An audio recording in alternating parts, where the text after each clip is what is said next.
The story begins in Eastern Europe in the year 1480.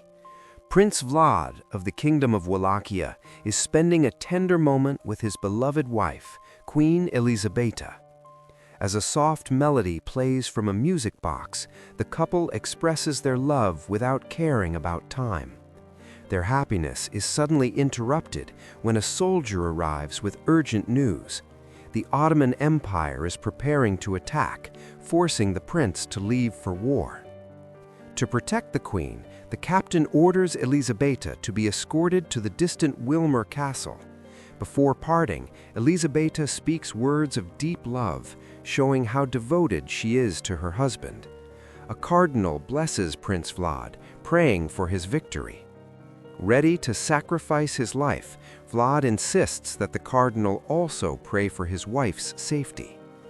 While Vlad heads to the battlefield, Elisabeta begins her journey in a royal gown, guarded by 4 soldiers. Along the way, they are ambushed by enemies hiding in the trees. Elisabeta is told to flee, but the enemies continue to chase her. On the battlefield, Vlad orders his men to pour oil and set it ablaze when enemy forces approach. The tactic successfully divides the enemy's focus, allowing Vlad's army to overpower them. Demonstrating exceptional sword skills, Vlad leads his troops to victory. After defeating the enemy, he storms their base and displays severed heads, shocking the opposing commander. The triumph is short-lived. Vlad receives devastating news that Queen Elisabeta has been ambushed and fled toward the wolf forest. Without hesitation, he abandons the battlefield to rescue her. Meanwhile, Elisabeta runs into an open field filled with hidden iron spike traps while being pursued by 5 mounted enemies. One by one, the enemies are stopped as their horses step on the traps. Unfortunately, Elisabeta's horse also triggers one. The remaining enemies continue on foot, carefully probing the ground with their swords. As Elisabeta tries to escape, she steps on a trap and collapses.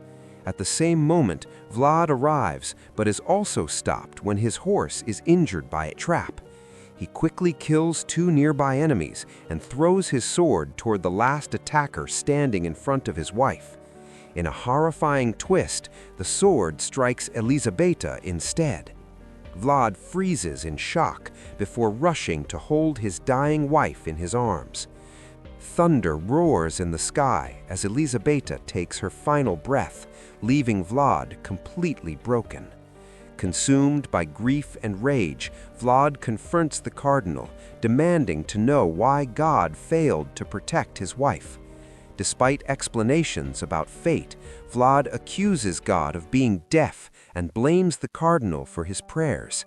Desperate, he demands that God bring Elisabeta back to life. The cardinal explains that God does not allow reincarnation. Enraged, Vlad threatens him and forces him to beg God once more. Suddenly, a terrifying phenomenon occurs. Lightning crashes through the sky, and a statue of Christ begins to bleed from its eyes. And at that moment, Prince Vlad's fate is sealed. 400 years later, Dr. Dumont and his assistant summon a priest to the mental asylum where they work. Dumont is deeply confused by a patient whose condition cannot be explained by modern medicine. Walking through long corridors filled with disturbed patients, the 3 of them enter a special chamber where the priest finally meets a woman named Maria. The doctor explains that Maria has been chained because of her extreme aggression ever since she was brought in. Her strange behavior began on the very day of her wedding to a man named Henry, the grandson of the Queen of England. According to witnesses, Maria suddenly turned violent when a bishop arrived to bless the ceremony. As Dumont continues his explanation, the priest silently opens his suitcase and reveals an iron stake, already suspecting that Maria is not human. While reviewing her medical records, the priest notices something impossible. Maria was born in 1759, which would make her over 130 years old. Dumont assumes it is a clerical error, but the priest firmly disagrees. For the first time, he speaks the word vampire. Though shocking, the priest reveals that clergy within his faith have studied this phenomenon for over 4 centuries. For the first time, a vampire has been captured alive. When exposed to sunlight, her hand begins to scorch, proving the truth beyond doubt. Examining her neck, the priest finds bite marks confirming that Maria is not a first-generation vampire. After being fed blood from the assistant, Maria finally speaks. She reveals that the vampire who turned her was a prince, and her mission was to search for her queen. Even more disturbing, Maria claims she has already found the queen, meaning the prince will soon arrive in this city. The priest immediately plans to locate the woman, believing that destroying the original vampire will free all those he has cursed. Meanwhile, in Romania, a young lawyer named Jonathan steps down from a horse carriage to meet his client. The driver refuses to take him any further and insists Jonathan accept a cross necklace, even though Jonathan claims he does not believe in God. As Jonathan walks alone through the forest, wolves silently watch him until he finally reaches his destination, Castle Wallachia. Inside, Jonathan is startled by the sudden appearance of an elderly man who introduces himself as Prince Vlad of Wallachia, also known as Dracula. Realizing this man is his client, Jonathan apologizes, and Vlad calmly forgives him. During dinner, Jonathan notices that Vlad does not eat. Vlad smoothly changes the subject, sliding the food aside. Jonathan assumes the strange atmosphere of the castle is nothing more than theatrical illusion. He explains that he has come from France to replace the prince's former lawyer. When Vlad notices the cross necklace Jonathan carries, he burns it without hesitation after learning Jonathan does not truly believe in God. As Jonathan reviews documents detailing Vlad's properties across the world, Vlad casually drinks the blood of a rat he has caught nearby. Growing irritated by Jonathan's questions, Vlad orders him to sleep and strictly warns him never to leave his room under any circumstances. Laughing off superstition, Jonathan agrees. Once alone, Vlad plays music on a gramophone as gargoyle statues loom silently in the shadows. In his room, Jonathan discovers ancient history books belonging to his host. One illustration shows the Prince of Wallachia from 400 years ago, but one page has been torn out. Back in France, the priest visits Henry's home to search for the first-generation vampire. After learning that Maria is still alive, Henry allows the priest to inspect her belongings. Inside her room, the priest finds a torn page from a history book. The image reveals the face of Queen Elizabeta. At the castle, curiosity drives Jonathan to leave his room. He opens a forbidden chamber and finds a coffin containing Vlad in deep sleep. Suddenly, Jonathan is struck from behind and loses consciousness. When he awakens, gargoyles restrain him as Vlad stands nearby. Terrified, Jonathan demands to know who his host truly is. As Vlad wounds Jonathan's neck to collect his blood, he calmly explains that he is a man cursed by God to live forever by consuming blood. When Jonathan cries out to God for help, Vlad laughs. Before killing him, Jonathan begs to hear Vlad's true story. Granting his final request, Vlad recounts his past, ending with the divine curse that condemned him to eternal suffering. Vlad reveals that he has spent 4 centuries searching for Queen Elizabeta's reincarnation. Wars and the Black Death only made his search more difficult. Envious of mortal death and unable to die himself, Vlad once tried to end his life by leaping from the castle, but failed every time. Bound by the curse, he was assigned loyal gargoyles to serve him forever. After 300 years of failure, Vlad changed his strategy. He presents Jonathan with a special perfume developed over more than a century from Baghdad to Florence, once the world's perfume capital. The fragrance allows him to control others at will. Vlad used it at royal gatherings across the world, commanding women in hopes of finding his queen. Eventually, Vlad attended a grand ball in France, hosted by King Louis. Believing he had finally found Elisabetta, Vlad was humiliated when the woman mocked him instead. Enraged after centuries of despair, Vlad chose to spread his curse through his bite, ordering his victims to search for the queen on his behalf. Maria was one of those victims, surviving through Dracula's immortal blood. When Jonathan asks how many women Vlad has bitten, even Vlad does not know the number. Having given up hope, Vlad stopped traveling and relied on his cursed servants to continue the search. His wealth never ran out, as the gargoyles endlessly supplied him with riches from unknown sources. Realizing that love is the root of Vlad's torment, Jonathan apologizes and admits he too has a lover and plans to marry soon. Curious, Vlad asks to see her. Jonathan opens a locket and reveals her photograph. The moment Vlad sees it, he whispers the name Elisabetta. Jonathan quickly corrects him. Her name is Mina. Stunned by fate itself, Vlad spares Jonathan's life. Then he orders the gargoyles to prepare, declaring that it is time to change his appearance by drinking fresh blood. The long search is finally over. Meanwhile, in Paris, the priest shows Dr. Dumont the torn page depicting the Queen of Wallachia and explains that the first-generation vampire is searching for a woman who looks exactly like her. He then opens his journal, filled with centuries of observations about vampires. According to his research, vampires are created when ordinary humans are cursed by God. What shocks Dumont the most is learning that vampires are denied the right to die. However, the priest adds that God's forgiveness is still possible through genuine repentance. His mission is clear. The vampire must be destroyed by driving a holy stake through his heart. Moments later, the assistant enters and informs them that Maria recently received a visitor. Both men fall silent when they realize the visitor looks identical to the queen in the image. Her name is Mina. The priest questions Mina carefully. She explains that she met Maria at her engagement party with Henry.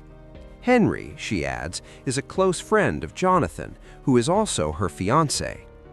Mina admits she barely knew Maria, yet felt an instant connection because Maria seemed unusually eager to befriend her.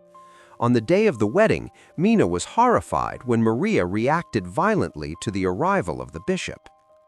When asked about her relationship with Jonathan, Mina admits that their marriage was arranged.